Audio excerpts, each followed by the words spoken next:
আসসালামু আলাইকুম everyone, welcome to my channel. আজকে আমি ডিসকাস করব স্কেচ দ্য ক্যারেক্টার অফ বসোলা এই ব্রড কোশ্চেনটা নিয়ে। এটা হচ্ছে দ্য ডাচেস অফ মালফি নাটকের একটা গুরুত্বপূর্ণ কোশ্চেন এক্সামে আসার জন্য। তো আমি সেটা নিয়ে আজকে আলোচনা করছি।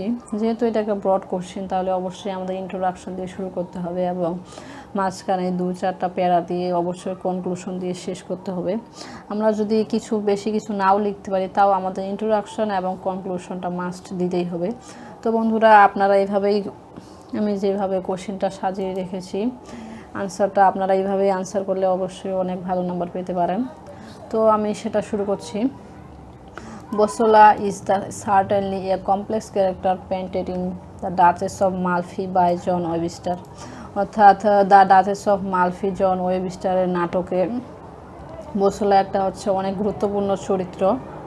His full name is Daniel de Bosola. অর্থাৎ বসোলার পূর্ণ নাম হচ্ছে Daniel de Bosola. He is essentially a good man, but he doesn't realise his own goodness. In the play, he acts the role of a villain. He appears to be a villain and pitiless murderer. He wanted to become a man of rank and power. অর্থাৎ বসোলা ছিল প্রকৃতপক্ষে একজন ভালো মানুষই ছিল বসোলা, but সে কখনোই realise করেনি তার মধ্যে যে গুডনেসটা আছে। এই নাটকে আমরা দেখতে পাই বসোলাকে একজন ভিলেন হিসেবে গুরুত্বপূর্ণ ভূমিকা পালন করতে, এবং সে হচ্ছে একজন ভিলেন ছিল এবং পিটিলেস মার্ডারার, এবং সে মার্ডারার ছিল খুনি। সে তার চাইতেও অনেক বেশি পাওয়ার এবং র্যাঙ্ক, এই সোসাইটিতে পাওয়ার এবং র্যাঙ্ক প্রতিষ্ঠা করতে, অর্থাৎ তার ক্ষমতা এবং মর্যাদা প্রতিষ্ঠা করতে চাইতো। But circumstances he did not permit him to realise his ambition. কিন্তু দুর্ভাগ্যবশতভাবে সে তার সেই ক্ষমতা এবং প্রতিপত্তি প্রভাব বিস্তার করতে পারেনি। He is a profound scholar. সে একজন প্রফাউন্ড স্কলার ছিল। হি hadonce burnt the midnight oil to achieve his aspirations. Instead of a scholar, Bosola fell in love with cardinal and became his tool.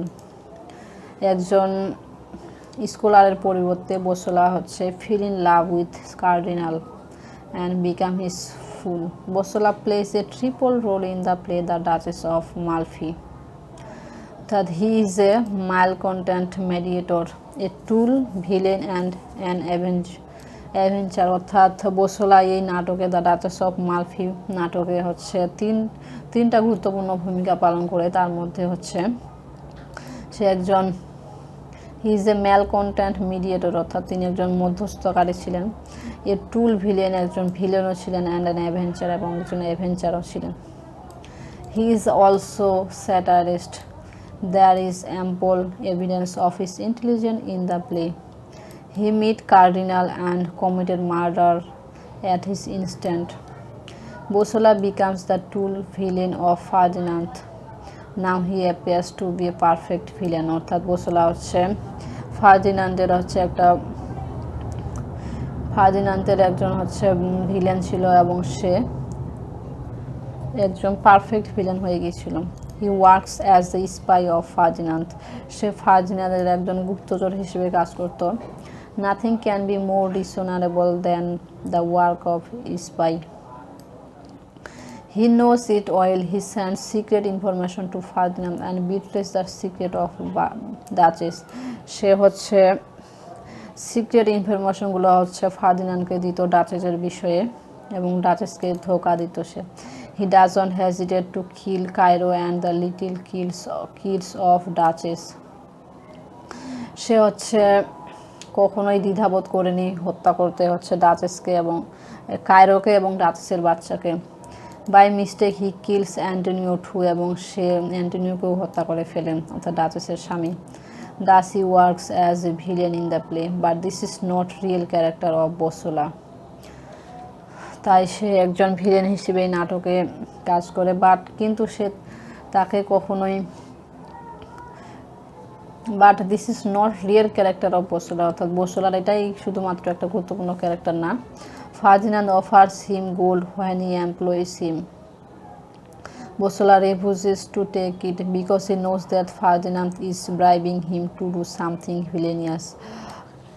Ferdinand হচ্ছে বোসোলাকে offer করেছিল স্বর্ণ দেওয়ার জন্য, তাকে gold দেওয়ার জন্য। যখন সে তার কাজ করতো, বোসোলা সেটা গোল্ড নিতে রিফিউজ করেছিল, কারণ সে জানতো যে ফার্দিনান্দ তাকে আরও কিছু খারাপ কাজ করার জন্যে হায়ার করবে তাকে। So he refuses to take it, yet he takes bribe, he also takes dishonourable job offered by Ferdinand. সেটাকে রিফিউজ করেছিল, কিন্তু অবশেষে সেটা নিয়েছিল এবং ফার্দিনান্ডের হচ্ছে সেই অফারটা অ্যাকসেপ্ট করেছিল, অর্থাৎ ডিসঅনারেবল জবটা সে নিয়েছিল। But he is not really bad man, circumstances compel him to become. He has suffered much from poverty, so he cannot refuse a tempting offer. Ferdinand অতটাই খারাপ ছিল না, কিন্তু দুর্ভাগ্যবশতভাবে তাকে সেটা বাধ্য করা হয়েছিল। সে হচ্ছে দরিদ্রতায় ভুগতেছিল এবং সে এই জন্যই এই অফারটাকে রিফিউজ করতে পারেনি, অর্থাৎ সে ফার্দিনান্দকে রিফিউজ করতে পারেনি এবং তার প্রস্তাবটা অ্যাকসেপ্ট করেছিল। In the Duchess of Malfi, Bosola plays a role of spy and murder, but at the end of the play he plays a role of noble and avenger, so his role is significant. He keeps a link between Ferdinand and Duchess. নাটকের শেষে দেখা যায় যে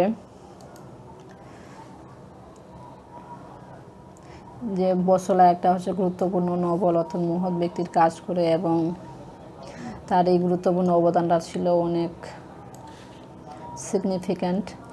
সে হচ্ছে Ferdinand এবং ডাচেসের মধ্যে যোগাযোগের ব্যবস্থা করে দেয়। He sends message from Malfi to Rome.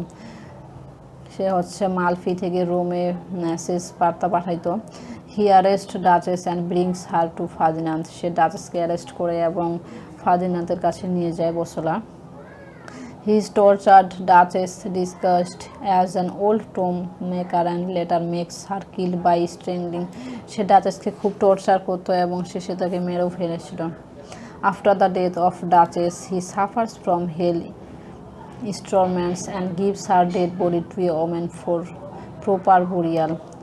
ডাচেসের মৃত্যুর পর সে অনেক সাফার করেছিল এবং ডাচেসের বডিটাকে সে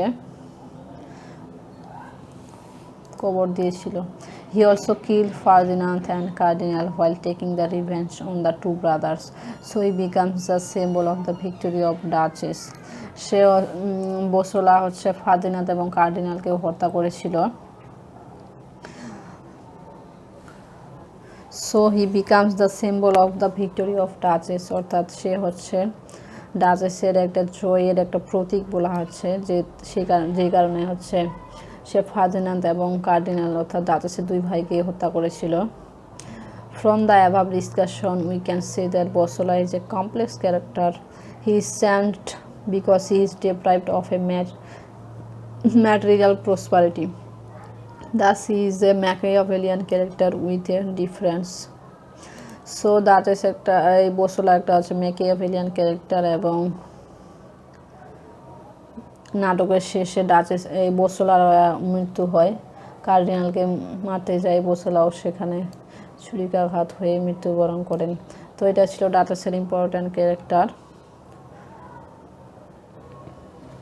আই হোপ আপনারা বুঝতে পেরেছেন, এবং আমি এটা অনেক শর্ট করে লিখেছি আপনাদের সুবিধার্থে। তো আপনারা চাইলে এই কোশ্চেনের আনসারটা এইভাবে লিখতে পারেন। তো বন্ধুরা, আজকে এ পর্যন্তই। আর আপনাদের যদি অন্য কোনো কোশ্চেনে জানার থাকে তাহলে অবশ্যই আমাকে কমেন্ট করে জানাবেন। Thank you everyone.